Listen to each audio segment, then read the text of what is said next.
Puji Tuhan, terima kasih buat kehadirannya. Ini adalah yang terakhir untuk sosialisasi BPN ya. Jadi kalau berikut-berikutnya nanti mungkin acaranya ada lagi, tapi beda ya. Jadi bukan bukan bukan bimbingan pranikah lagi, gitu ya. Nah, hari ini sebenarnya salah satu konklusi, gitu ya, sesi ini dari materi-materi yang sebelumnya, gitu, dari kita yang sudah pelajari. Nah, tapi ini penting karena Bapak Ibu ingat sekali lagi, kalau hari ini kita belajar, ini berarti kita sedang eh, mempersiapkan materi ini nanti untuk disampaikan kepada para pasangan yang akan menikah, gitu ya. Ada yang bertanya bisa dipakai untuk yang sudah menikah bisa, gitu. Tapi ini yang dibagikan sebenarnya adalah untuk pasangan yang akan menikah, karena kan ditulisnya sosialisasi BPN, bimbingan pranikah ya, pranikah. Nah, jadi kalau ada tentu ada perbedaan-perbedaan. Misal contohnya gini, tentang keuangan kemarin ya, kita pernah bahas materi keuangan, tentang sesi keuangan itu. Kalau di pernikahan sama yang anak yang akan menikah, pasangan yang baru mau menikah tentu beda gitu ya. Karena kalau yang sudah menikah pasti mereka sudah punya pengalaman istilah gitu. Terus kita betulin gitu kan, kita perbaiki. Nah, itu yang disebutnya kalau orang sakit udah sakit duluan gitu. Baru oh iya saya salah ya gitu ya. Oh ya dibetulin deh gitu. Tapi kalau yang ini kan sebenarnya mempersiapkan mereka supaya mereka jangan sampai salah gitu ya memasukinya. Nah, disebutnya mereka kadang-kadang kalau kalau kami sering menyebut gini, diberi bekal ya sebelum masuk dalam pernikahan. Kalau menurut saya sih ini singkat sebenarnya bekalnya itu karena sedikit istilahnya. Karena hanya 6 bulan ya atau kalau di sesi 13 sesi itu dibikin selang-seling 2 minggu sekali dibuatnya ya itu menjadi 6 bulan kira-kira. Nah biasanya kalau di kami selalu minggu ini materi, minggu depannya itu adalah bimbingan dengan si pembina ya. Kalau tidak ada pembina berarti langsung dengan gembalanya gitu. Minggu depannya lagi materi lagi, kemudian pembinaan lagi begitu. Terus sehingga jadinya 6 bulan kira-kira begitu.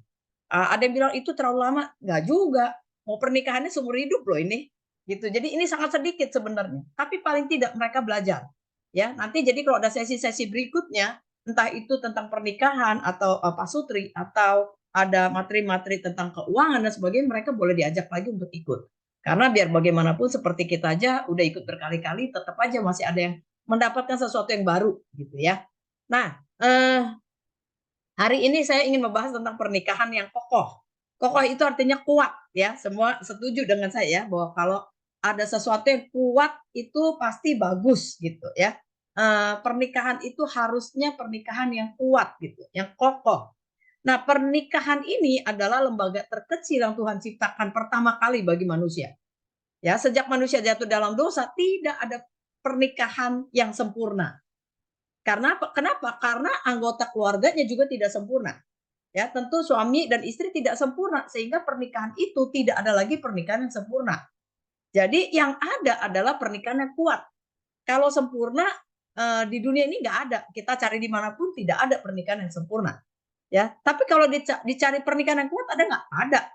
Ya, nah itu sebabnya kita ajarkan kepada mereka anak-anak yang akan menikah ini, mereka belajar untuk punya pernikahan yang kuat.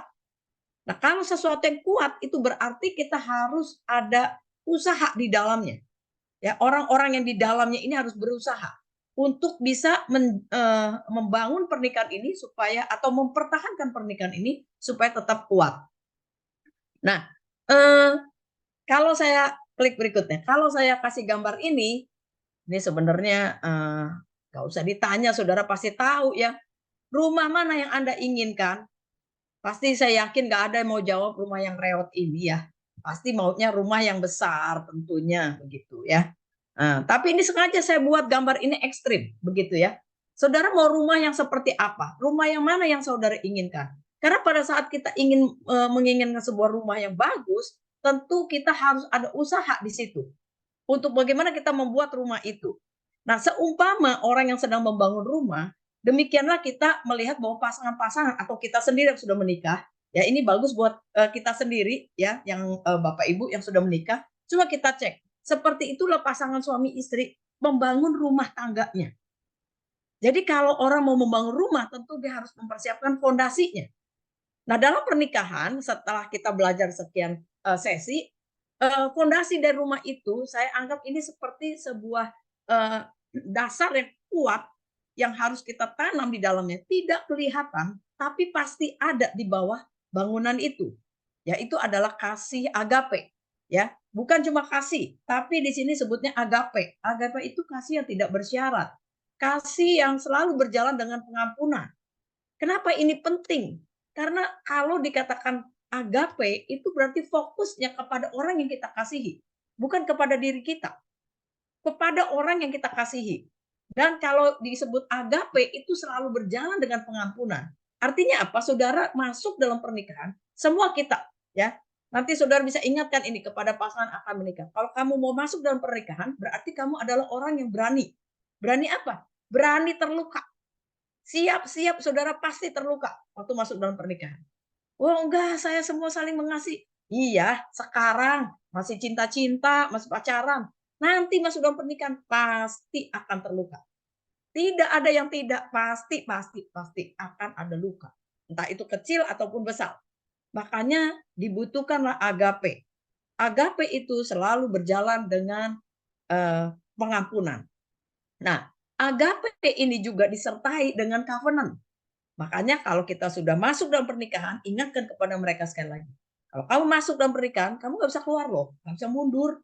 Jadi siap-siap dulu, pastikan dulu kamu mau menikah dengan pasanganmu ini, apakah dia akan menjadi bisa menjadi bapak dari anak-anakmu atau ibu dari anak-anakmu nanti, begitu.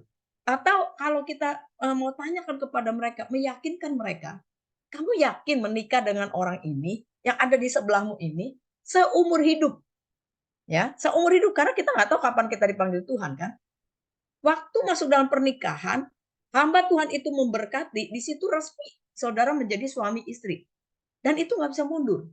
Jadi kalau mau mundur sekarang gitu ya, nggak apa-apa suruh mereka milih lagi, yakinkan lagi, pastikan lagi. Kalau nggak yakin jangan. Kenapa? Karena pada saat kita masuk dalam pernikahan, berarti saudara berdua sedang membangun sebuah rumah tangga. Nah, rumah tangga ini harus dibangun bersama. Gak bisa pincang. Kalau pincang, makanya seringkali jadi pada hancur, ya, atau pada retak di kanan kirinya. Nah, makanya dibutuhkan berdua. Nah, masuk dalam pernikahan itu dibutuhkan covenant. Covenant itu atau perjanjian. Perjanjian yang bukan sekedar saya berjanji sudah selesai, tidak. Tapi di covenant ini, perjanjian ini adalah Allah menyertakan Allah di dalam perjanjian itu. Jadi Allah itu menjadi saksi yang aktif. Allah berperan aktif di dalam rumah tangga itu. Bukan hanya melihat, tapi dia berperan aktif dalam rumah tangga. Apakah kalian bersedia untuk menyertakan Allah di dalam pernikahan kalian? Saudara harus tanyakan itu kepada mereka. Ya, kemudian kalau mereka masuk dalam pernikahan, apakah mereka bisa menerima pasangan ini sampai hanya maut yang memisahkan? Nah, pikir-pikir dulu, ya. Jadi kalau mereka bilang iya bisa, oke, yakin, benar semuanya udah yakin ini dari Tuhan dan sebagainya. Kalau saudara nggak yakin, saudara boleh suruh mereka, eee, kalau kamu yakin, saya nggak yakin loh. Karena ini pernah terjadi ya kepada kita ya. Kami berdua melihat ada pasangan yang kelihatannya tidak meyakinkan. Sekalipun mereka bilang yakin, tapi kami tahu ini nggak meyakinkan.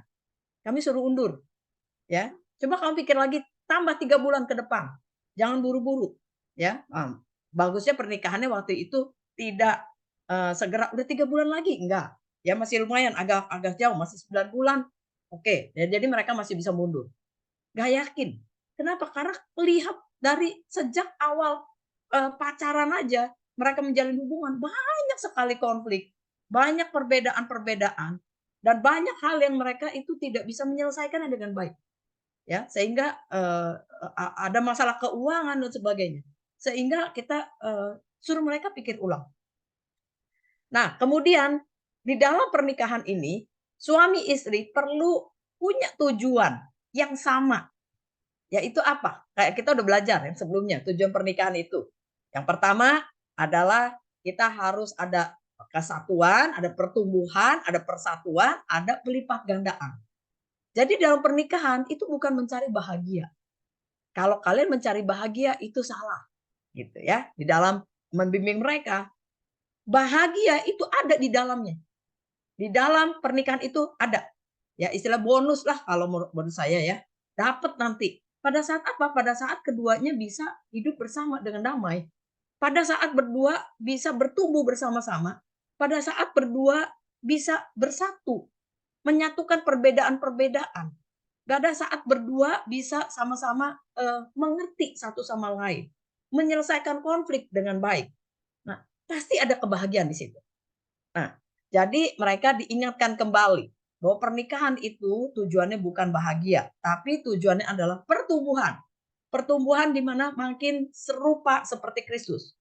Saudara, kalau saya mengingat tentang keluarga ini, sebenarnya keluarga ini ya, pernikahan atau keluarga, pernikahan nanti kan akan menjadi satu keluarga ya.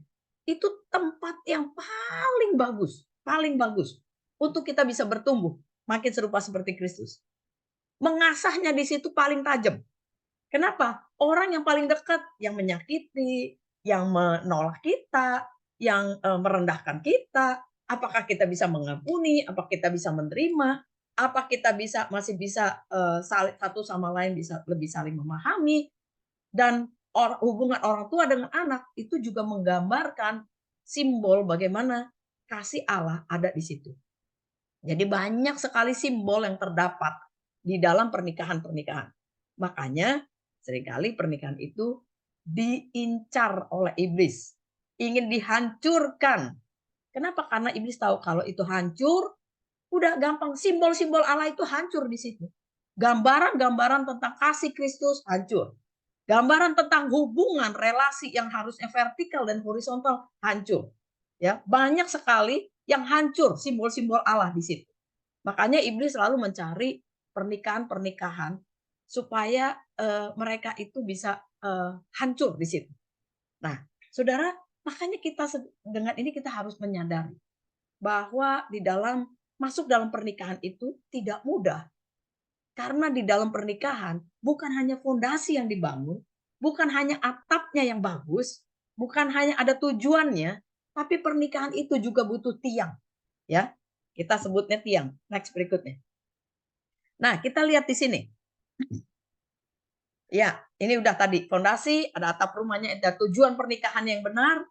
Kemudian, nah, makanya tujuan pernikahannya mereka harus dibenarkan ya. Artinya kalau ada yang salah diperbaiki dulu, ya, diingatkan kembali. Gitu. Kok saya banyak konflik ya? Ya nggak apa-apa konflik. Ya, konflik kan nggak harus selalu perang berantem gitu, enggak. Beda pendapat aja itu udah konflik kan. Nggak apa-apa, yang penting saudara bisa menyelesaikan. Ya, menyelesaikannya dengan benar. Nah, tapi saya ingatkan ya, ini karena banyak gembala. Para gembala harus belajar juga untuk menyelesaikan konflik dengan benar, dengan pasangannya. Ya, saya menyesal dulu nggak mengerti hal ini waktu baru menikah. Jadi 5 tahun pertama itu goncang-ganjing, kita nggak ngerti. Ya, sekalipun banyak istilahnya ngumpet-ngumpet gitu ya, disembunyikan. Kalau lagi ada konflik kita sembunyikan istilahnya gitu. Menyelesaikannya nggak benar. Tapi bertambah ke sini usia pernikahan kita bertambah, itu menyelesaikan konflik itu sangat mudah ternyata. Dan kita lebih gampang menerima satu dengan yang lain. Kemudian di situ kami merasa bahwa pertumbuhan ini jadi pesat bener gitu ya. Dari angka 4 bisa jadi 8 gitu. Cepat naiknya.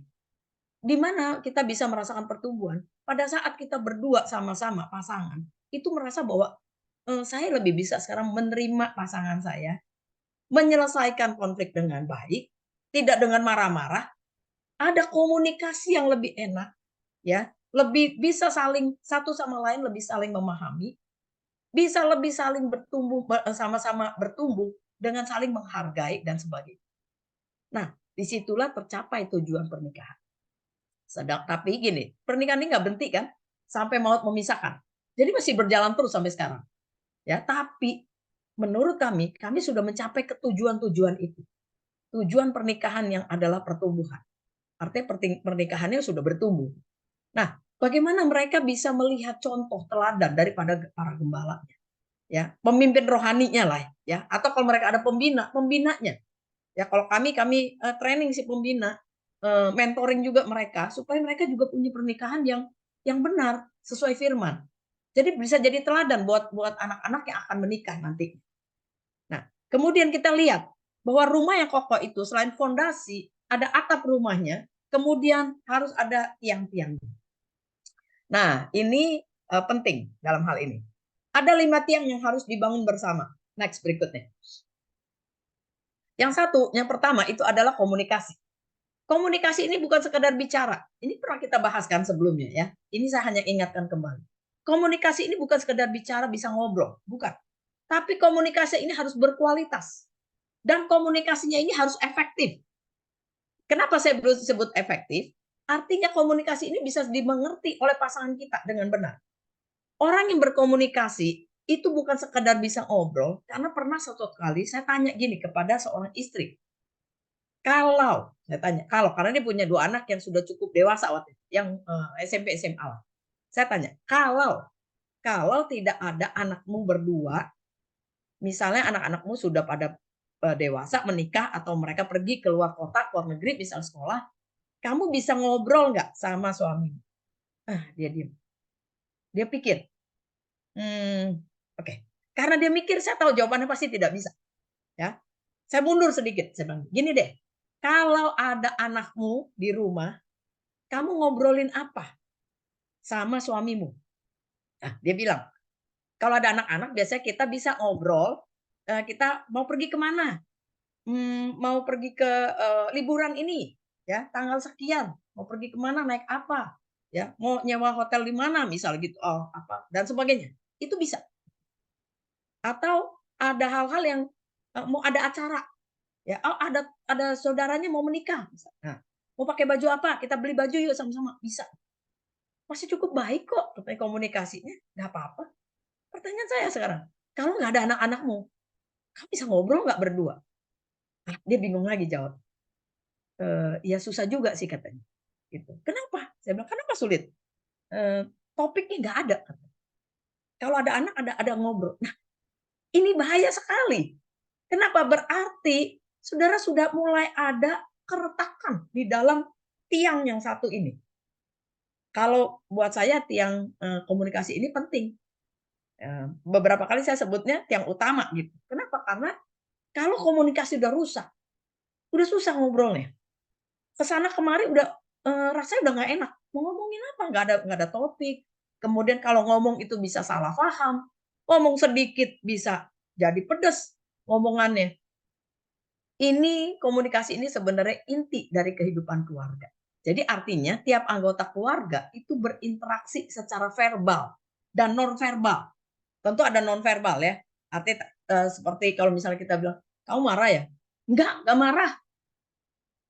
Kok nadanya tapi tinggi begitu? Saudara lebih percaya nadanya itu atau kata-katanya? Nggak marah. Saya tidak sedang marah, tapi secara nonverbal matanya melotot, kemudian kata-katanya keras. Saudara saya yakin kalau begitu pasti kita tahu bahwa dia sebenarnya lagi marah, ya. Jadi kita sering bilang, "Bohong kamu," gitu. Kenapa? Karena nggak sesuai. Ya, jadi dengan komunikasi ini sebenarnya banyak hal bisa kita perbaiki. Suami istri itu bisa menyatakan perasaan, pikirannya, keinginannya. Itu bisa dengan baik kalau komunikasi ini baik, kita bisa menyatakannya dengan baik. Sehingga bisa hubungan itu bisa jadi lebih intim. Tapi kalau udah nggak bagus hubungan komunikasinya, ngomong sedikit aja bisa salah paham. Apa yang dimaksudkan oleh si istri bisa disalahkan oleh si suami atau sebaliknya. Sehingga menjadi akhirnya dalam rumah tangga, saya pernah ketemu sama, pasangan suami istri yang mengatakan gini, "Udah nggak enak ngomong sama pasangan saya." Kenapa? Ya, kalau ngomong itu nadanya udah nggak enak terus. Kalau orang Jawa tuh bilangnya ketus gitu ya. Ngomong udah nadanya ketus terus. Terus dikit-dikit dia udah tersinggung. Nah, ini kan berarti udah ada yang nggak beres sebenarnya di dalam. Nah, kita harus perbaiki. Karena komunikasi yang sehat dan efektif itu sangat diperlukan di dalam membangun pernikahan yang kuat. Sangat diperlukan. Cara berkomunikasinya itu cara kita berkomunikasi ini mempengaruhi hubungan kita, hubungan suami istri. itu, atau hubungan orang tua anak, itu sangat mempengaruhi dan sangat penting. Makanya kita harus terus menjaga tiang komunikasi ini, supaya ini bisa tetap kuat.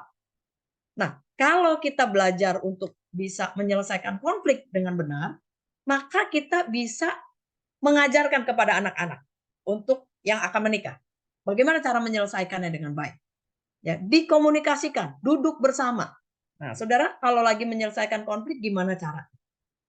Dulu kami nggak mengerti, tapi setelah kami tahu gini, kalau kita udah lagi tegang, tiba-tiba ada sesuatu yang, aduh, kayak salah, satu tinggi, udah salah satu diem. Atau kita karena udah tahu dua-duanya biasanya suka diem, berhenti sebentar, terus kita pikir, apa yang terjadi sebenarnya? Kenapa bisa begini? Mulai kita bilang, rasanya kita salah paham ini, ya. Kamu maksudnya ini, saya maksudnya ini, gitu. Atau ini ada masalah seperti ini, maksudnya apa? Kamu berpikir apa? Saya berpikir ini nih. Loh, saya berpikirnya seperti ini loh. Pantesan kita nggak ketemu. Pantesan jadi konflik kita, ya. Nah, dan banyak hal sebenarnya kalau hati ini bersih, itu komunikasi juga jadi baik. Tapi kalau hati ini udah nggak bersih, sudah ada kebencian, jangan sampai kebencian dulu ya, kekesalan, kemarahan. Nah, kalau tambah lagi kebencian, udah susah. Jadi yang dari mulut keluar itu biasanya yang negatif atau cara kita berpikir udah negatif. Pasti nih, suami saya, istri saya gitu ya. Dia pasti mau ngomong ini. Daripada dia ngomong ini, saya tabrak dulu. Dipotonglah pembicaraan dengan segera. Dengan alasan apa? Entar saya lupa kalau lama-lama. Jadi ngomong belum selesai, tabrak. Nah, itu saya tuh dulu tuh, ya. Saya paling senang memotong. Kenapa? Saya takut disalahin. Daripada disalahin, saya potong duluan. Saya salahin duluan suami saya. Supaya apa? Supaya saya kayaknya benar. Tambah ribut lagi. Ternyata suami saya sama begitu. Kalau udah dipotong, dia marah. Dia tambah marah lagi. Ya, tambah lagi dia kesel sama istrinya. Nggak habis-habis dah. Nah, sekarang udah nggak ada yang begitu. Jadi kalau begitu saya ngomong, suami saya diem. Atau kalau suami saya ngomong, saya rem. Remnya harus pakem kalau buat saya. Kenapa? Karena saya tahu saya lebih banyak bicara. Jadi kalau suami saya udah ngomong, saya rem sekencang mungkin. Berhenti. Stop, stop, stop. Dengar dulu apa yang dikatakan oleh pasangan saya. Sampai selesai. Oh, maksudnya begini. Oke, ya udah. Kalau gitu berarti kita beda pendapat, misalnya ya. Ternyata saya terlalu negatif dengan apa yang terjadi, misalnya begitu. Nah, baru saya ungkapkan perasaan saya, ya. Oh, saya merasa seperti ini. Nah, kalau begitu akan mudah menyelesaikan. Jadi pada saat menyelesaikan konflik, ingat saudara, ini harus diingatkan kepada mereka dan kepada kita juga. Saat kita menyelesaikan konflik, bukan sekedar mencari siapa yang benar, siapa yang salah. Siapa yang hebat, siapa yang lemah. Siapa yang kuat, siapa yang lemah. Siapa yang lebih hebat, siapa yang kalah. Nggak ada. Nggak ada. Karena kalau dalam pernikahan, saudara konflik, kemudian saudara mempertahankan bahwa saya harus menang dalam hal ini. Oh, pasangan kita ngomong ini banyak, satu yang pasangan satu. Wah, si istri nggak mau kalah, si suami nggak mau kalah. Kenapa? Hanya mau tetap mencari bahwa saya harus menang, saya harus benar. Saya ini pasti benar, nggak mungkin enggak. Saya udah punya pendapat ini pasti benar pendapat saya. Oke, sekalipun pendapat saudara benar, tapi saudara harus belajar untuk mendengarkan apa yang terjadi dalam pikiran dan perasaan atau keinginan dari pasangan saudara. Saya yakin benar kalau kita belajar bisa mendengar, oh, kita baru tahu, oh sebenarnya maksudnya ini. Oh, sebenarnya kamu rasakan ini. Oh, sebenarnya kamu tuh maunya ini. Saudara pasti akan bisa lebih menyelesaikan dengan baik. Dan nggak usah harus cari siapa benar, siapa salah. Dan tidak penting siapa kuat dan siapa lemah. Nggak penting. Siapa yang benar, siapa yang salah, nggak ada itu. Dalam rumah tangga cari, ini ada masalah, selesaikan dengan baik. Nah, ini cara berkomunikasi. Dan komunikasi itu juga harus berkualitas, kata orang ya. Apalagi kalau orang tuanya sibuk nih ya. Belum apa-apa, yang penting kalau saya ketemu anak sedikit atau ketemu pasangan meskipun hanya 10 menit tapi berkualitas. Wah, betul. Kualitas itu perlu ya. Artinya benar-benar harus digunakan dengan baik. Saudara ngomong apa, bicara apa pada saat 10 menit itu. Tapi Saudara, kuantitas itu juga penting. Artinya apa? Jumlah waktunya itu juga penting. Jadi Saudara nggak bisa satu hari hanya ketemu dengan pasangan Saudara, bicara, komunikasi dengan pasangan Saudara itu hanya 15 menit. Selebihnya, Saudara mungkin sebagai gembala nih ya, karena ini banyak gembala. Lebih banyak ngobrol sama staf, sama jemaat, nolongin orang ke sana kemari, khotbah, persiapan. Terus ngomong sama pasangan berapa lama? 15 menit. Apakah itu cukup? Apakah itu bisa membangun komunikasi yang kuat? Apakah Saudara pada saat Saudara, lagi, jalan-jalan misalnya, apakah itu dibangun juga? Saya sering menasehati kepada pasangan-pasangan yang sedang pergi ya, jalan-jalan gitu. Saya bilang, "Nggak apa-apa, Bu, maaf hari Minggu kami nggak bisa datang karena ada acara keluarga, kami lagi pergi." Oh, saya bilang gini, "Nggak apa-apa." Karena saya tahu mereka dua-duanya sibuk bekerja. Pada saat mereka hari Minggu mereka izin untuk tidak ibadah, apalagi sekarang gampang sih ada online ya, jadi saya dorong untuk online. Tapi saya bilang, "Pergunakan waktu itu dengan baik untuk supaya kamu punya komunikasi yang berkualitas dengan pasanganmu dan anak-anakmu," kalau mereka udah punya anak. Nah, sehingga mereka benar-benar bisa enjoy bagaimana mereka bisa menggunakan waktu yang meskipun terbatas, tapi mereka benar-benar bisa quality time-nya tuh ada. Ngobrolnya itu, komunikasinya itu ada gitu, yang baik, yang bagus, berkualitas. Nah, saya kasih contoh ya, berkualitas itu bukan sekedar harus ngomong kalau saudara, pendeta ngomongnya pelayanan terus, itu tuh baru berkualitas. Saya bilang, kalau itu malah tidak berkualitas. Kenapa? Bukan nggak boleh.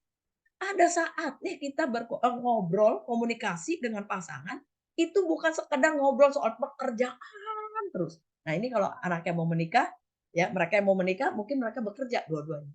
Bukan soal pekerjaan terus, bukan. Ya, bukan juga soal masalah terus, bukan. Ngobrol lah yang santai, yang enjoy, yang bisa apa, bisa ketawa-ketawa bareng gitu ya. Ngobrol yang ringan-ringan, terus ketawa-ketawa bareng gitu. Nggak apa-apa. Terus pergi misalnya makan es krim bareng, es krimnya tumpah tuh sambil ketawa, "Ya tumpah kan." Nah, begitu, nggak apa-apa, gitu. Tapi itu bisa menjalin komunikasi yang lebih erat satu dengan yang lain. Kenapa seringkali saya udah perhatikan ya, ada beberapa keluarga-keluarga yang gini, kalau kita pergi bareng sama keluarga-keluarga lain ya di gereja gitu ya, aduh kayaknya enak banget ya, seru ya bisa ngomong. Pertanyaan saya sekali lagi, kalau kamu berdua sama suami kamu, bisa nggak tuh kayak begitu? Bisa nggak ngobrolnya enak? Bisa nggak kita ngobrol tuh bisa, apa ya, bisa santai gitu, nggak yang tegang terus, bisa nggak? Nah, Saudara, ini perlu dibangun. Makanya sekali lagi, tiang-tiang di dalam rumah tangga itu perlu dibangun.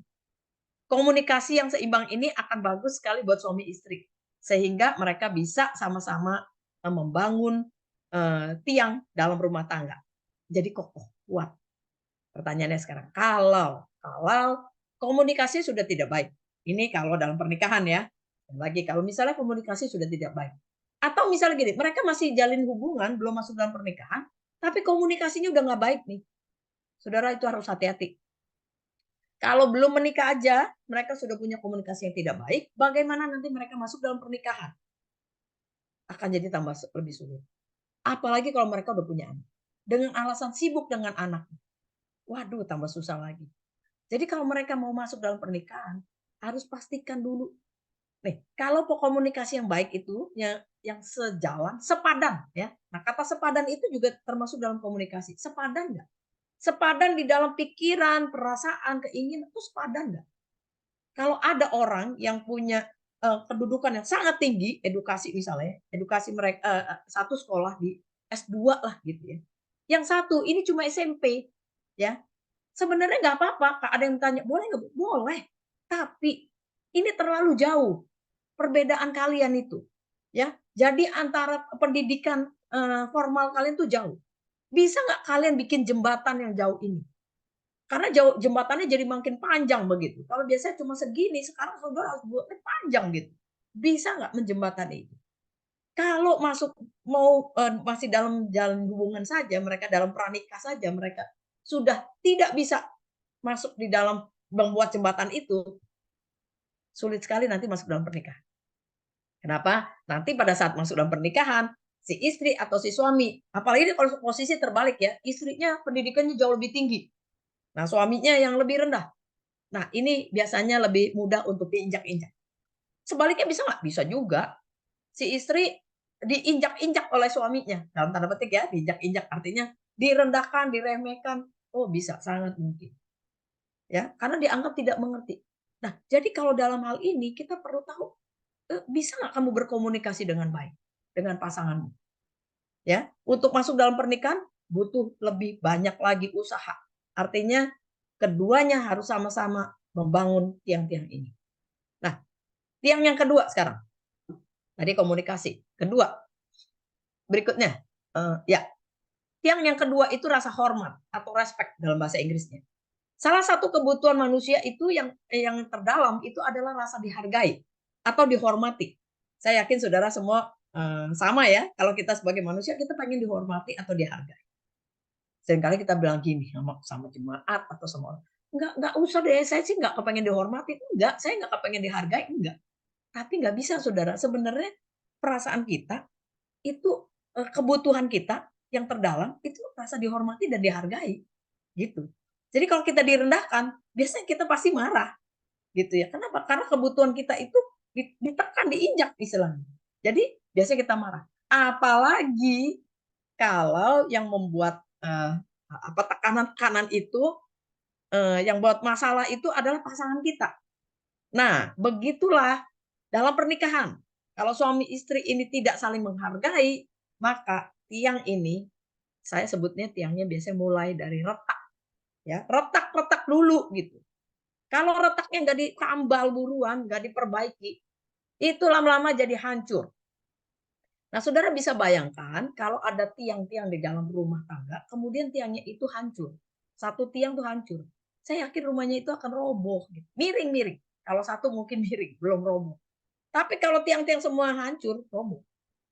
Ya. Nah, makanya ini saya umpamakan ya tiang dalam rumah tangga itu. Tiang dalam rumah tangga itu ada 5 begitu. Ya, supaya saudara bisa mengilustrasikan, menggambarkan di dalam pikiran saudara bahwa seperti itu kalau kita membangun rumah tangga. Nah, kebutuhan rasa hormat ini sangat penting. Makanya kita harus saling menghargai. Ya, keduanya, baik suami atau istri, keduanya harus saling menghargai. Artinya apa? Menghargai kelebihannya, tapi juga menghargai kekurangannya, kelemahannya. Karena kan sekali lagi tidak ada yang sempurna. Jadi harusnya keduanya itu saling menghargai kelebihan dan kekurangannya.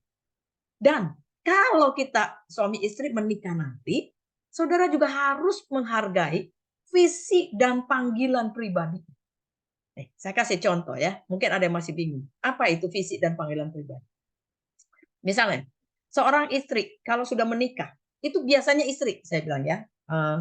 Karena gini, ini kita masih tradisi timur, budayanya budaya timur. Jadi biasanya kalau sudah masuk dalam pernikahan, istri tuh ikut aja, suami tuh ngapain kamu harus ikut aja kok.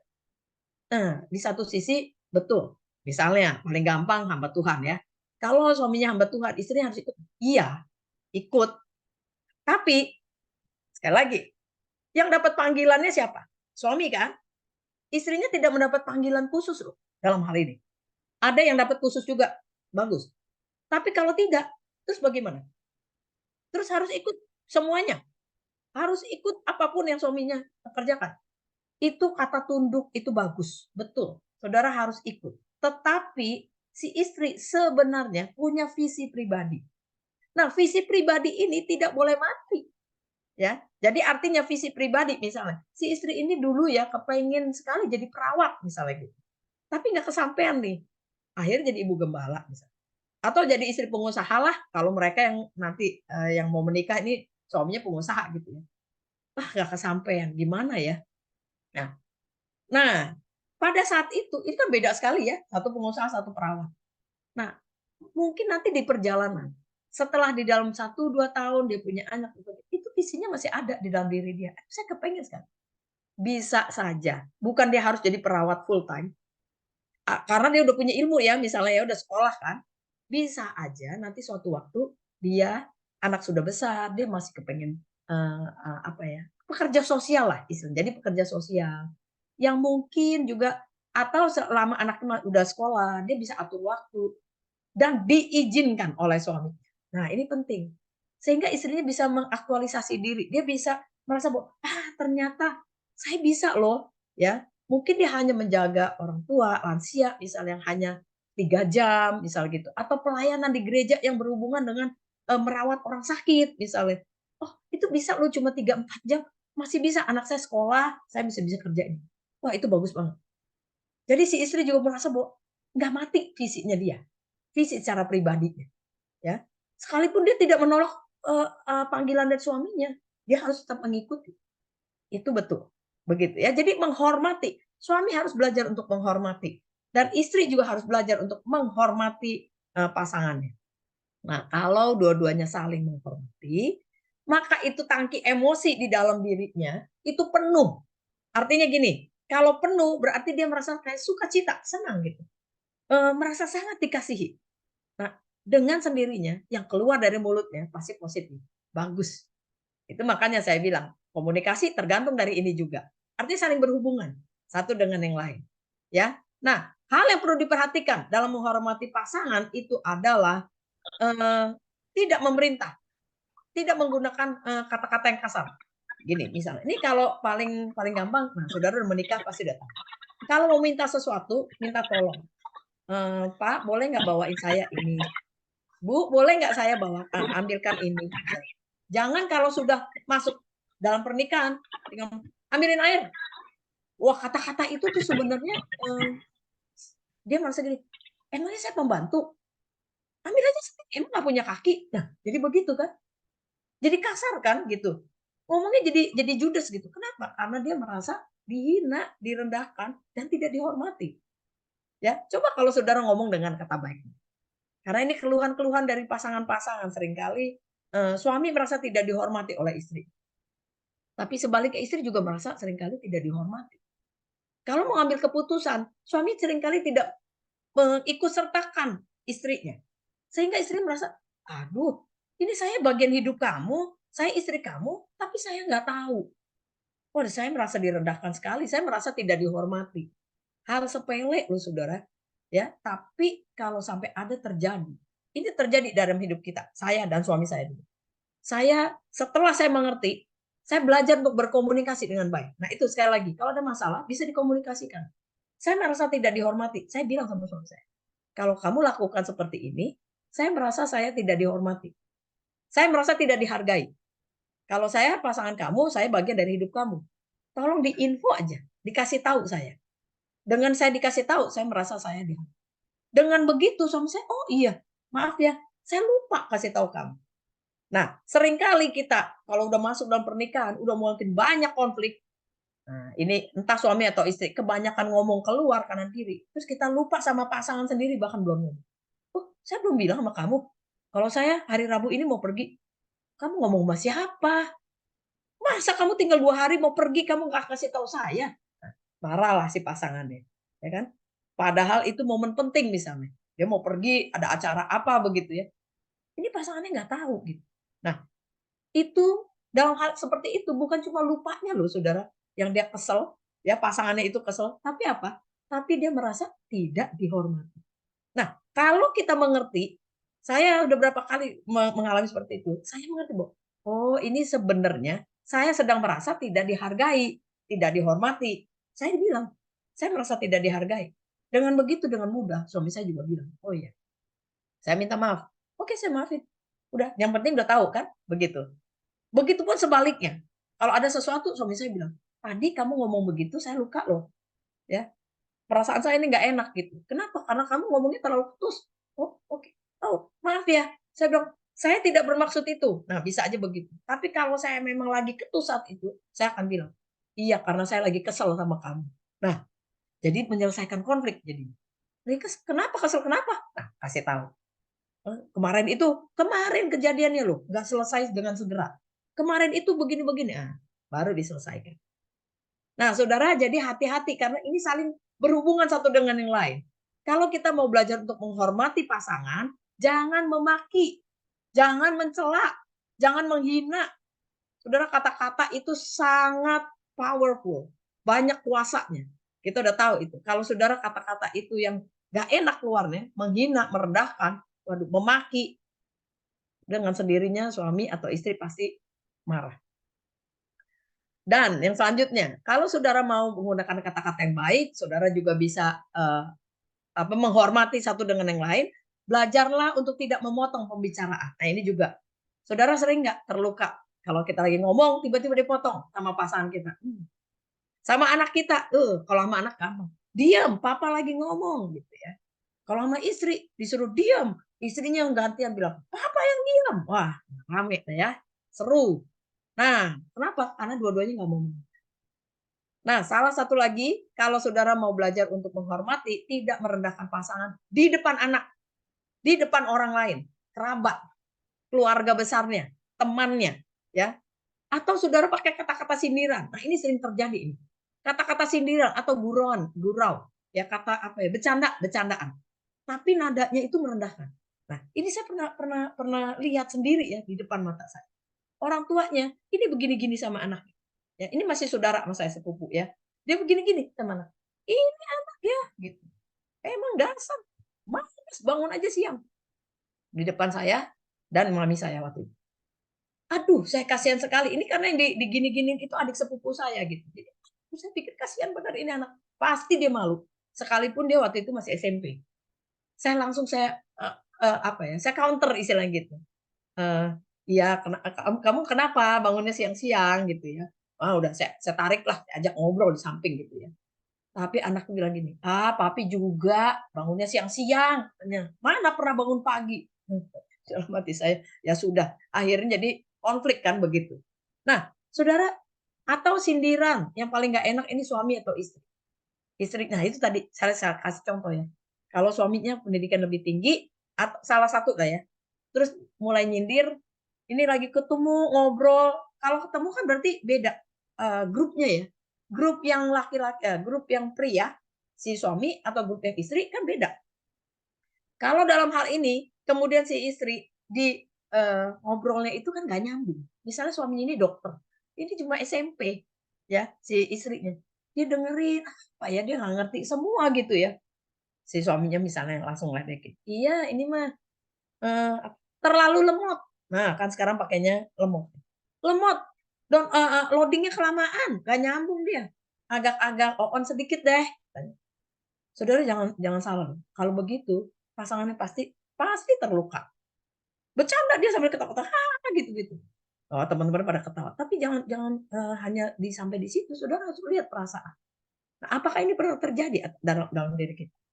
Biasanya ya, hal-hal itu udah ada luka juga, ya.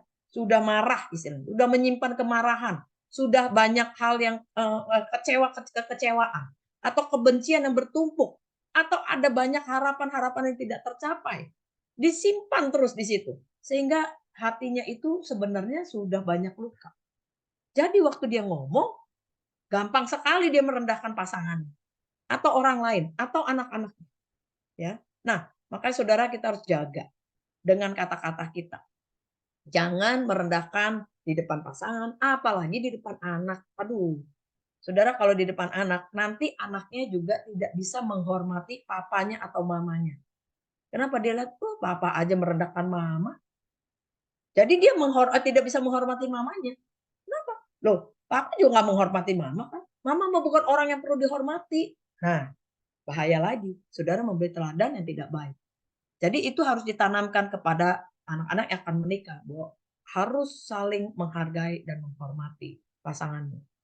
Nah, yang selanjutnya, kita lihat yang ketiga, tiang yang ketiga itu adalah tanggung jawab.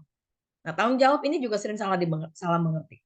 Kenapa? Karena tanggung jawab ini biasanya suami istri itu merasa gini, tanggung jawab suaminya apa? Cari uang, memenuhi kebutuhan rumah tangga, selesai gitu. Ya sudah. Nah, tapi si istri juga bilang, "Saya beres-beres rumah, bersihin rumah dan sebagainya, kemudian, apa ya, atur anak-anak, kalau ada pembantu dia ngatur pembantu," misalnya gitu ya. Udah selesai, udah kan? Gitu. Udah dong, berarti selesai gitu ya. Nah, sebenarnya tanggung jawab itu tidak berhenti hanya sampai di situ. Tapi tanggung jawab itu eh, suami itu harus menjadi seorang pemimpin. Kalau dia nggak bisa pimpin doa gimana? Bisa minta tolong istrinya mimpin. Tapi belajarlah ya sebagai seorang suami untuk memimpin doa misalnya karena kita dalam Tuhan kan, atau saudara secara spiritual itu ya. Nah, saudara juga tentu dalam hal keuangan, saudara harus bertanggung jawab buat suami-suami ya. Kemudian secara emosional. Nah, ini juga penting. Ini yang seringkali terlupakan. Suami itu harus bertanggung jawab untuk memenuhi kebutuhan emosional istrinya dan anak-anaknya. Istri itu sangat senang sekali kalau dia merasa diperhatikan. Dia lagi butuh sesuatu, suaminya tuh tahu. Saya kasih contoh ya. Ini pengalaman saya waktu baru menikah. Waktu baru menikah pokoknya kita bodoh banget. Istilah bodoh itu nggak punya pengetahuan sama sekali tentang pernikahan. Jadi ya udah menikah gitu aja. Nah, waktu baru menikah, kami pergi ke Amerika waktu itu. Nah, tinggal di sana selama baru 3 bulan pertama. Nah, saya tuh harus perpanjang kalau nggak salah visa saya. Visa saya habis. Dan itu harus ngantri. Itu waktu itu ada di Kanada kita. Dan harus ngantri. Itu ngantrinya harus jam 4 pagi. Padahal lagi musim cukup dingin. Saya udah kebayang, aduh jam 4 pagi saya harus ngantri, ngantri di KBRI. Terus yang cukup jauh, harus naik bus. Aduh, saya udah bingung sekali. Tapi saya nggak berani ngomong sama suami saya. Aduh, jelek banget ya komunikasi ya. Gini aja nggak berani ngomong. Saya berharap tidak menyusahkan suami saya karena suami saya lagi kuliah gitu. Dan saya pikir saya bisa lah di Indonesia aja saya kemana-mana bisa sendiri saya pikir. Nah malam itu saya taruh itu. Kemudian sebelum tidur saya ngomong sama suami saya begini. Nanti kalau kamu bangun duluan atau breaker saya bunyi, tolong bangunin ya. Takutnya saya kebablas gitu. Oke, mau ngapain? Baru dia tanya. Ini saya harus ke KBRI jam 4 pagi saya harus sampai di sana. Oh, sampai di situ percakapannya ibu. Pagi-pagi beneran saya kebablas bangun. Waduh, saya kaget. Jam 6 saya baru bangun. Saya lihat, waduh udah jam 6. Saya lihat, kok suami saya nggak ada ya, kemana ya? Ternyata suami saya udah pergi ke sana. Aduh, saudara bayangkan dulu kita nggak punya telepon. Tapi suami saya tulis surat di situ, di meja ditaruh. Saya sudah lagi di KBRI, saya nunggu. Kalau kamu udah bangun, kamu segera ke sana. Saya udah tungguin. Jadi ngantri nomor itu kan lama banget gitu ya. Jadi saya pergi ke sana, saya cari suami saya di sana. Ada. Buat saya, dia sangat mengerti apa yang terjadi, yang saya butuhkan saat itu dia tahu gitu. Dan saya sangat tertolong. Sampai hari ini saya nggak pernah lupa peristiwa itu. Suami saya aja lupa dia pernah lakukan itu. Tapi saya bilang buat saya itu berkesan. Kenapa? Buat saya itu kamu bertanggung jawab memenuhi kebutuhan emosional saya. Saya sangat butuh saat itu. Nah, saudara hal-hal seperti ini, kalau saudara tahu bahwa baik istri ataupun suami yang membutuhkan perhatian, membutuhkan pertolongan, membutuhkan kasih pada saat itu, saudara cukupkan, maka pasangan kita akan merasa terpenuhi secara emosional. Makanya ini harus dijaga, tiang tanggung jawab ini. Khususnya biasanya suami-suami yang lupa memenuhi kebutuhan tanggung jawab daripada kebutuhan emosional daripada istrinya. Nah, kalau istri sekarang gimana? Istri juga perlu karena istri itu harus tunduk, harus menghargai, harus belajar untuk apa ya, mengikuti apa yang suami perintahkan misalnya begitu ya. Yang suami sudah putuskan. Nah, penting nggak? Penting. Harus tahu. Tapi istri harus dilibatkan dalam hal ini.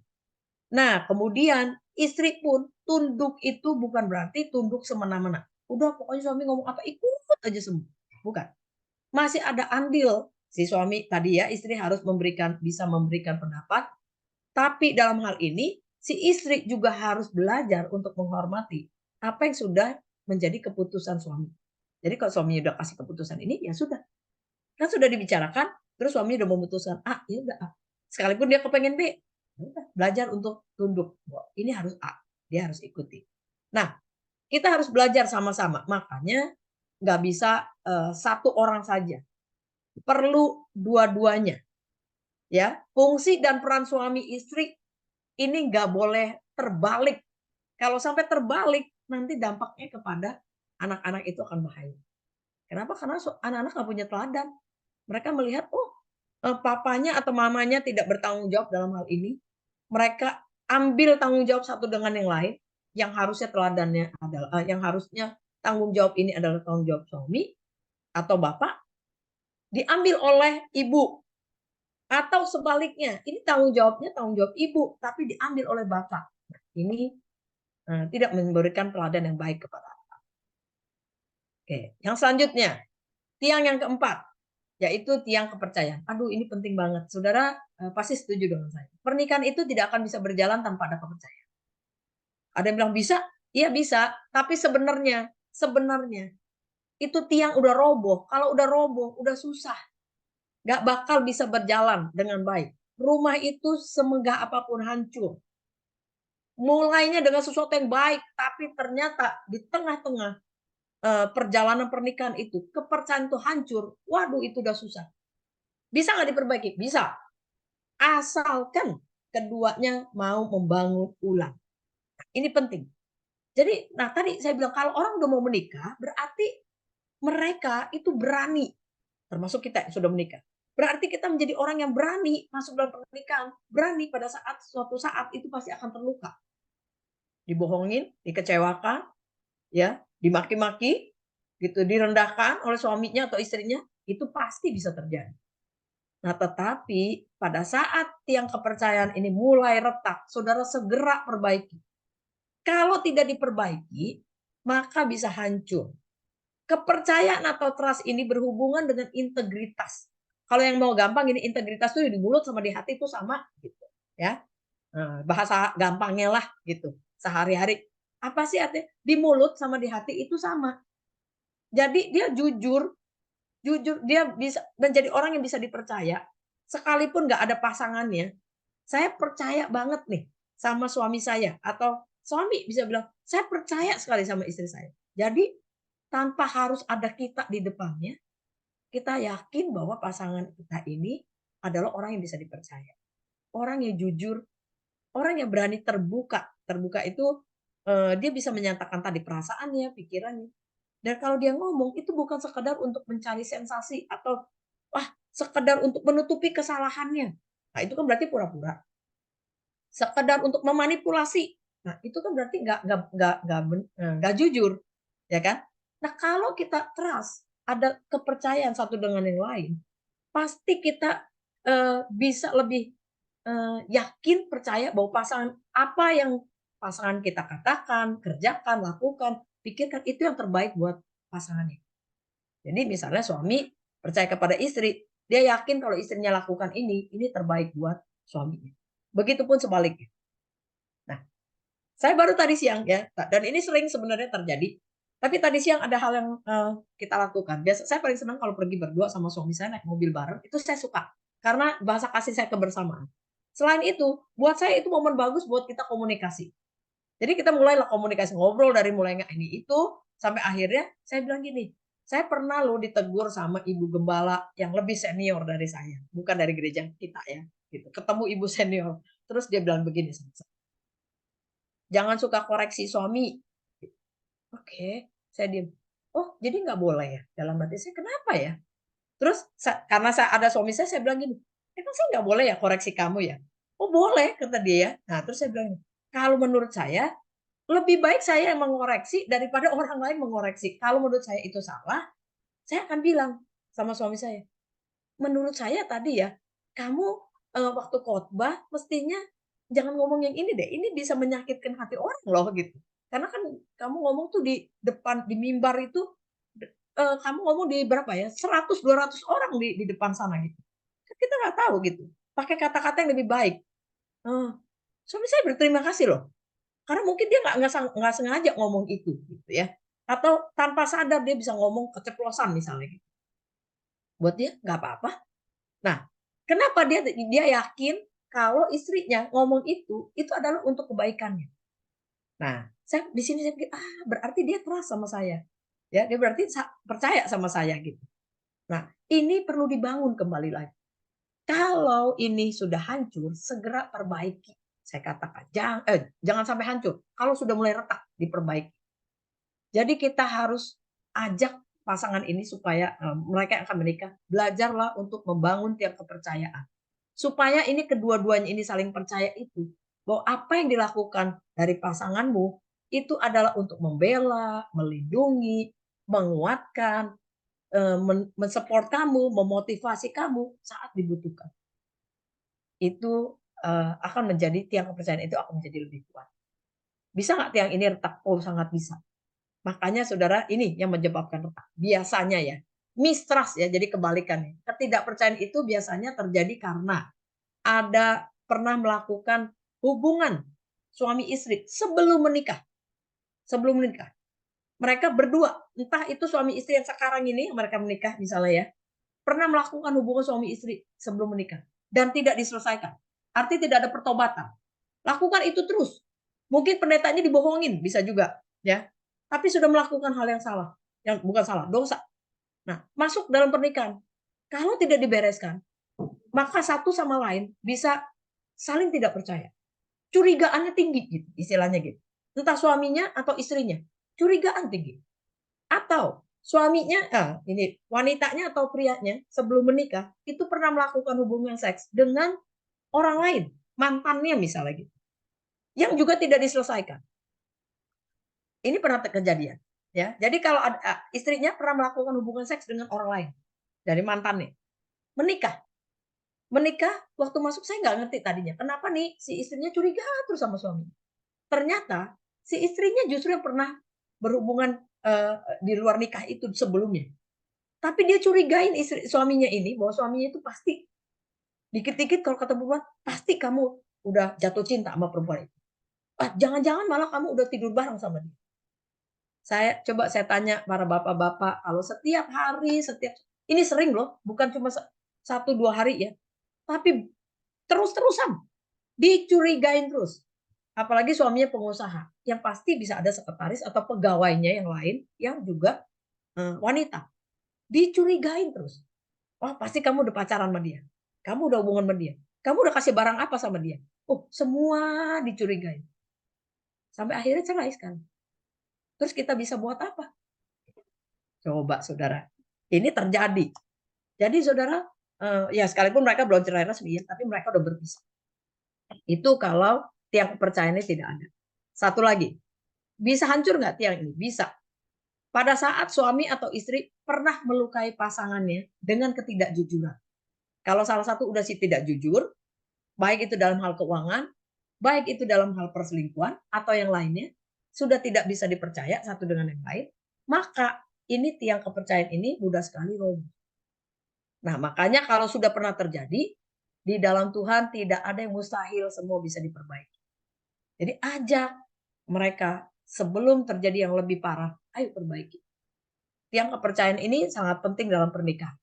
Makanya saudara kita harus belajar untuk terus menjaganya. Ya, kalau terjadi hal yang buruk, segera tadi kita ingat bahwa dalam pernikahan itu ada covenant, menyertakan Allah di dalam pernikahan. Sertakan Tuhan di dalam menyelesaikan masalah ini. Kalau mereka sudah tidak bisa menyelesaikannya, mereka rasa sulit untuk menyelesaikannya, segera cari pertolongan. Ya, entah itu pembina rohani tadi, entah itu apakah ada pembina di BPN-nya, apakah mereka bisa ke konselor Kristen misalnya, tapi mereka harus segera cari pertolongan. Jangan sampai hancur. Ya, karena kalau udah hancur lebih sulit lagi untuk dibangun. Karena saudara bayangin rumah udah hancur, kemudian mesti dibangun lagi. Daripada retak kan lebih gampang diperkuat lagi. Ya. Tiang yang kelima. Nah, ini tiang yang kelima ini seks atau persetubuhan. Penting nggak? Penting. Tapi ingat sekali lagi, yang lalu udah dibahas. Seks ini penting tapi bukan segalanya. Ya. Seks ini bukan hanya bertujuan untuk prokreasi. Saudara masih ingat prokreasi itu untuk menghasilkan keturunan. Seks itu bukan hanya seperti itu. Kalau cuma itu doang, nggak ada bedanya sama makhluk yang lain, ya, sama binatang. Untuk hubungan persetubuhan kemudian sudah selesai gitu. Bukan. Tapi ini harus dinikmati bersama. Dan bukan juga hanya satu pelampiasan kebutuhan dari nafsu seks dari pria-pria. Bukan. Jadi ini harus dinikmati bersama. Kata dinikmati bersama ini penting, ya. Jadi keduanya di dalam masalah seks ini hubungan seks, keduanya harus saling menikmati. tidak ada paksaan. Nah, ini yang seringkali jadi konflik dalam rumah tangga, ya, karena, salah satu menjadi terpaksa. Biasanya istri, karena istri lebih tidak berdaya, dia merasa bahwa, "Aduh, saya terpaksa, udah lagi capek, udah ngurus anak, urus rumah tangga, suami minta, ya udahlah." Kan jadi terpaksa. Kenapa nggak dibikin kesepakatan? Gitu. "Ayo kalau kalau mau nanti malam ya." Istri juga harus siap-siap, kalau udah janji, "Oke nanti malam ya." Gitu. Suami ingat-ingat jangan mengeluarkan kata-kata yang buruk, yang menyakitkan, yang, apa ya, eee yang kata-kata yang cuma hanya sepele saja. Itu bisa membuat istri menjadi, udah nggak kepengen lagi. Ini pernah ada seorang istri yang cerita. Jadi beberapa kali dia dia tadinya nggak ngerti ya, tapi setelah dia tahu, oh bener juga ya. Dia kalau mau melakukan persetubuhan buat si istri itu penting sekali, kamar yang tertutup rapat gitu ya, hordengnya dia bilang, "Coba itu hordeng udah ketutup belum? Pintunya udah yakin udah dikunci? Anak-anak udah pada tidur belum? Di sebelah ada mertua, entar kedengeran nggak?" Macem-macem. "Kasurnya kotor bersihin dulu ya. Kamu belum mandi, kamu mandi dulu dong, sikat gigi dulu." Waduh, dia pokoknya ribut, mesti bersih, resik begitu ya. Padahal suaminya itu udah nggak tahan, udah lama bener. Akhirnya jadi terpaksa. Karena terpaksa bukan cuma sekali, 2 kali, 3 kali, 4 kali, akhirnya si istrinya menyerah. Udahlah. Nah, harusnya ini bisa dikomunikasikan ya, ditanyakan satu dengan yang lain. Maunya seperti apa, maunya kapan ya, maunya bagaimana, semua posisinya seperti apa, boleh nggak tanya? Boleh dong, kan udah suami istri. Ya, kalau udah suami istri boleh. Jadi tekankan kepada para pasangan juga. Nanti kalau kamu udah menikah, kamu boleh tanya semuanya mau seperti apa, caranya bagaimana. Sepakati berdua supaya kalian bisa menikmatinya dan sama-sama menikmati dengan senang, ya, bukan terpaksa satu dengan yang lain. Nah, meskipun kelima tiang ini saling berhubungan. Kalau menurut saya ya ini ya, teorinya begini. Ini biasanya jadi akibat. Kenapa? Karena kalau yang tadi komunikasi udah tidak baik, saudara satu dengan yang lain udah saling menyakitkan, merendahkan, tidak saling menghormati, sudah tidak ada kepercayaan, curigaan terus satu dengan yang lain, sama-sama tidak bertanggung jawab. Terus melakukan hubungan seksnya bagaimana caranya bisa menikmati? Ya tadi bisa nggak tetap dilakukan? Bisa, tapi dengan terpaksa. Akhirnya punya anak, sampai makanya kita seringkali jadi gembala bingung, katanya ribut terus, tapi anaknya 4. Saudara bisa nggak? Bisa. Kenapa? Tapi tiang ini sebenarnya retak. Cuma kita susah ngomongnya kalau mereka karena ini sangat privacy, sangat pribadi sekali. Mereka jarang mau cerita. Oh, nggak apa-apa, baik-baik aja. Tapi kalau hubungan seks tidak dinikmati bersama, akan sulit sekali sebenarnya pernikahan itu menjadi pernikahan yang kuat. Ya, makanya dikatakan kalau kita membangun rumah yang kokoh, pernikahan yang kuat itu harus ada tiang-tiangnya. Salah satunya yang penting adalah seks. Hubungan seks ini sangat penting. Nah, jadi kalau sudah ada keretakan, segeralah perbaiki lagi. Nah, saudara, saya ingin ingatkan bahwa kelima tiang ini saling berhubungan satu dengan yang lain. Saya lupa tadi mesti kasih gambar satu. Ya, jadi kayak ada titik 5 begitu, satu sama lain itu saling berhubungan. Saudara bayangkan, kalau saudara tadi, dalam seks ini, saudara bisa komunikasikan dengan baik. Saya jangan hari ini ya, besok aja misalnya. Atau gini, ada dulu, pasangan yang pernah bilang, "Kalau saya mah janjian loh, janjiannya gimana? Senin, Rabu, Jumat." Widih, kayak les aja gitu ya, saya bilang. "Iya, pokoknya bikin janji," katanya ya.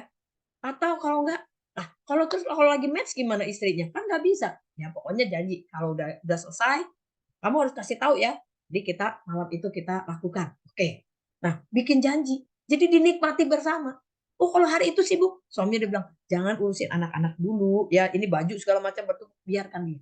Ya, biarkan itu di situ semuanya bertumbuh. Yang penting kamu sama saya. Saya udah senang kalau kamu berdua sama saya. Nah, itu disepakati dan tidak ada saling melukai satu dengan yang lain. Keduanya saling menghormati. Nah, kalau ini semua tiang-tiang 4 yang lain tadi dijalankan, pasti hubungan seks ini akan enak. Nah, ini pun hubungan seks juga bisa dilakukan dengan baik kalau apa? Kalau dikomunikasikan. Kalau ada yang tidak suka satu, "Aduh jangan pakai cara ini dong, dengan cara ini aja." Nah, kan bisa diomongin. dikomunikasikan. Lah sekarang kalau komunikasinya juga retak bagaimana? Ya, ini tuh pasti terpengaruh. Kalau saat tadi, kalau misalnya yang trust, saudara tidak percaya lagi dengan pasangan, terus bagaimana saudara bisa melakukan hubungan seks dengan baik? Bagaimana saudara bisa berkomunikasi dengan baik? Udah nggak bisa berkomunikasi juga. Kenapa? Setiap kali kita ngomong, suaminya atau istri merasa curiga gini. Pasti kamu ngomong, ada maunya di belakang. Kalau kamu ngomong ini, maksud kamu begini kan? Nah, udah asumsi itu. Dia nggak percaya kepada pasangannya. Kenapa? Karena dia merasa bahwa kamu udah yang kepercayaannya udah mulai retak. Nah, kalau udah begitu, satu dengan yang lain, tiang-tiang ini mulai goyah. Saudara, makanya kenapa saya gambarkan ini bagaikan tiang-tiang yang menopang rumah yang menjadi kokoh. Kalau kita membangun rumah tangga yang kokoh, mari kita jaga 5 tiang ini.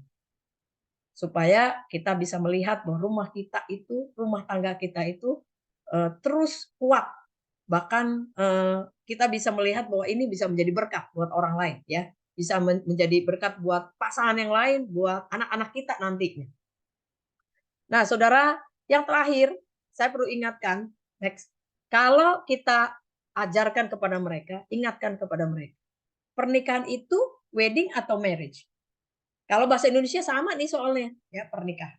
Tapi kalau udah bahasa Inggris, ini beda. Wedding itu hanya 1 hari, ya. Kalau marriage itu seumur hidup. Hidup pernikahan, kehidupan pernikahan yang sesungguhnya, itu marriage. Kalau wedding itu pesta, resepsi, begitu ya. Atau pemberkatan pernikahan. Penting nggak? Penting, gitu ya. Tapi itu di saat itu aja. Tapi kehidupan pernikahan itu seumur hidup sampai maut memisahkan. Jadi, ingatkan kepada mereka, kalian harus belajar untuk mempersiapkan kehidupan pernikahan yang sesungguhnya. Bukan wedding, weddingnya boleh kalian persiapkan. Coba saudara bayangkan, berapa banyak dari pasangan yang akan menikah. Mempersiapkan wedding itu bisa 1 tahun di muka, bahkan ada yang 2 tahun di muka, itu mereka udah persiapkan semua. Entah mulai dari nabung, mulai cari tempat, cari makanannya, bajunya dan sebagainya, itu udah dipersiapkan 2 tahun sebelumnya atau 1 tahun sebelumnya. Tapi berapa banyak dari pasangan yang mau menikah, padahal mereka akan masuk dalam kehidupan pernikahan sesungguhnya, mereka hanya mempersiapkannya 6 bulan. Itu pun masih bilang, lama amat ya. Nah, saudara bisa bayangkan, kalau saudara udah menikah, pasti saudara udah tahu itu. Saudara pasti sudah mengalami, aduh bener ya, kehidupan pernikahan ini ternyata tidak mudah. Nah, jadi ini pesan dari saya supaya kita semua para gembala yang akan membawakan sesi-sesi nanti di dalam bimbingan pranikah, sesi-sesi ini semua, saudara harus memikirkan bahwa mereka itu akan mulai melangkah masuk dalam pernikahan, ya. Jadi ajar mereka supaya mereka punya pernikahan yang kuat. Sekali lagi, nggak ada pernikahan yang sempurna, tapi pernikahan yang kokoh itu ada. Kalau kita bangun bersama. Siapa? Suami dan istri yang bertekad, yang punya komitmen, yang punya covenant di dalam pernikahan, mereka mau bersama-sama membangun pernikahan ini menjadi kuat. Ya, sehingga kalau ada badai, kalau ada masalah datang, itu tidak mudah goyah. Sekali lagi, masalah datang itu bukan hanya masalah apa ya, yang mungkin secara keuangan bangkrut misalnya. Masalah itu bisa terjadi karena orang ketiga ada perselingkuhan bisa. Masalah itu bukan hanya itu saja, tapi bisa terjadi karena mantu, mertua cekcok sama mantu misalnya. Atau karena kehadiran anak, bisa juga. Atau karena perbedaan-perbedaan kalian yang sudah begitu banyak. Ya, masuk dalam pernikahan itu bisa jadi masalah. Nah, kalau ada ipar-ipar bisa jadi masalah juga. Nah, saudara, jadi saya gambarkan itu kita harus bangun pernikahan itu kuat sehingga kalau ada apa ya, maksud panah-panah datang itu udah ada penutupnya semua, ya kekuatan itu. Badai itu datang, udah rumah itu tetap kokoh. Ya, kalau berdua itu kokoh, maka yang lainnya bisa kita atasi. Makanya bangunlah pernikahan yang kuat di dalam itu.